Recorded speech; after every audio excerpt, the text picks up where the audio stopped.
நான் மோசேயோடே இருந்தது போல உன்னோடும் இருப்பேன்.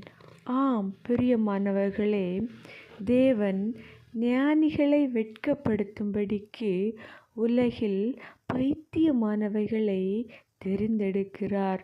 அன்று இஸ்ரவேல் மக்களை விடுவிப்பதற்காக மோசேயை அழைத்தபோது மோசே, நான் ஒரு திக்குவாயும் மந்த நாவும் உள்ளவன் என்று கூறுகிறான். இந்த நிலையில் நான் என்ன நினைக்கிறேன் என்றால், அவர் தன்னை தாழ்த்துகிறார் என்றுதான் நான் நினைக்கிறேன்.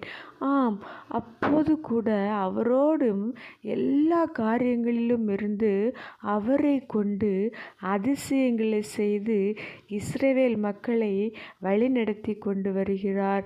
இன்றும் நீங்கள் அநேக பேர் என்னால் இந்த காரியத்தை எப்படி செய்து முடிப்பேன், நான் மற்றவர்களுக்கு முன்பாக எப்படி பேசுவேன் என்று நீங்கள் உங்களையே தாழ்வாக நினைத்து பார்த்து கொண்டிருக்கலாம். ஆனால் கவலைப்படாதீர்கள். மோசேயோடு இருந்தது போல உங்களோடும் கர்த்தர் இருந்து வழி நடத்துவார். எந்த ஒரு பிரச்சனையானாலும், எந்த ஒரு குழப்பங்களானாலும் அவர் உங்களை கைவிடுவதே இல்லை. ஆமென். விசுவாசியுங்கள்.